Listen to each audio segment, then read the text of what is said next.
السلام علیکم ورحمۃ اللہ وبرکاتہ۔ علم کی اڑان اس چینل میں آپ کا دلی خیر مقدم ہے۔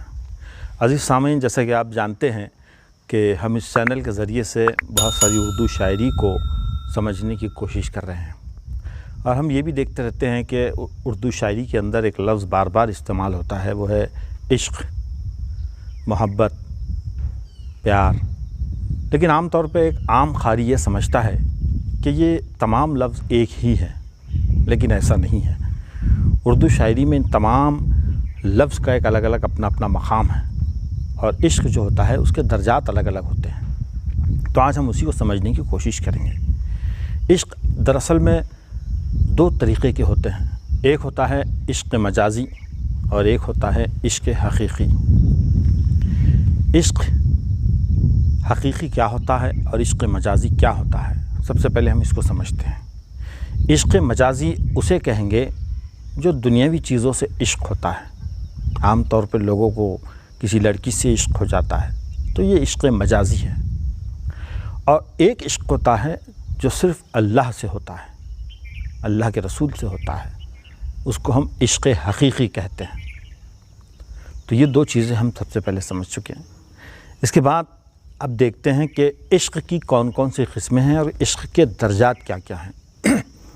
جب ہمیں کسی سے عشق ہو جاتا ہے تو ہم کو ڈائریکٹ عشق نہیں ہوتا، اس کا جو پہلا مرحلہ ہوتا ہے وہ ہوتا ہے رجحان کا، کہ انسان سب سے پہلے اس کو رجحان میں لیتا ہے۔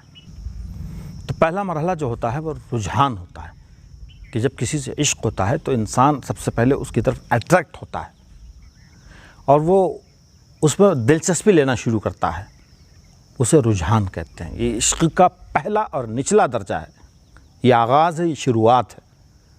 پھر دوسرا درجہ جو ہوتا ہے وہ ہوتا ہے میلان، وہ اس سے ملنا چاہتا ہے، اس کی طرف دوڑنا چاہتا ہے، یہ عشق کا دوسرا درجہ ہوتا ہے۔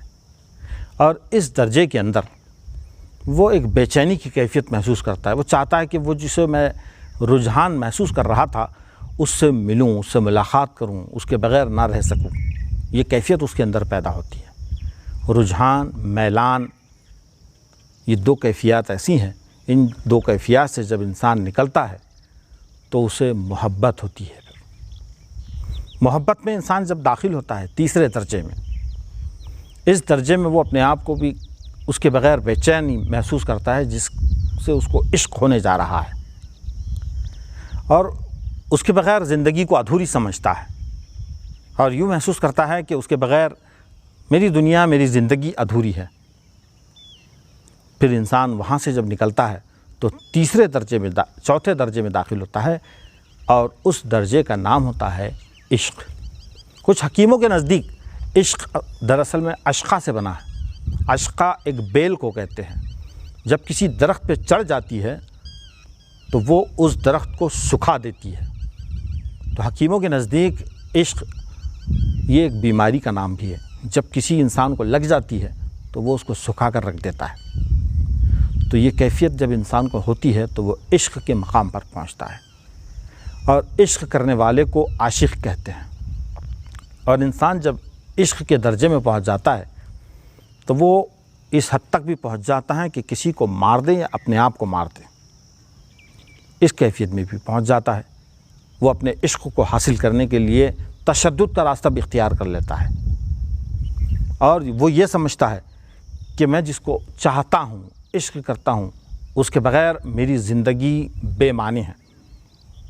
پھر جب انسان اس چوتھے مرحلے سے نکل کر آخری مرحلے میں پہنچتا ہے، اور اس مرحلے کو کہتے ہیں جنون، یہ عشق کی انتہا ہوتی ہے۔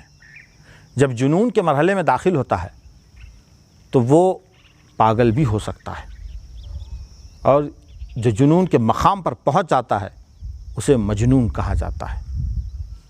قیس لیلا کو چاہتا تھا، لیکن وہ جنون کی حد تک پہنچ گیا تھا، اس لیے اس کو مجنوں کہا گیا، اور وہ اس نام سے اتنا مشہور ہوا کہ لوگوں نے اس کو مجنوں ہی کہا، جبکہ اس کا اصل نام نہیں تھا۔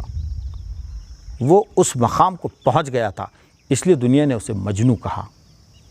تو مجنوں پاگل بھی ہو جاتا ہے، اور وہاں پر وہ اپنی زندگی کا اینڈ بھی کر دیتا ہے۔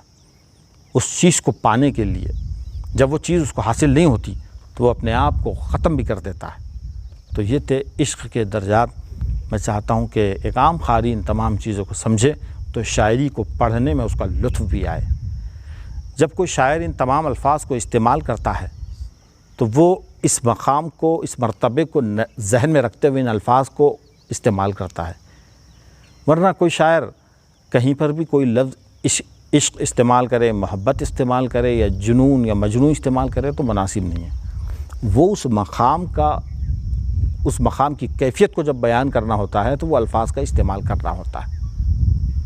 تو جزاک اللہ، میں سمجھتا ہوں کہ شاعری کی ایک چھوٹی سی چیز ہم یہاں پر سمجھ گئے ہوں۔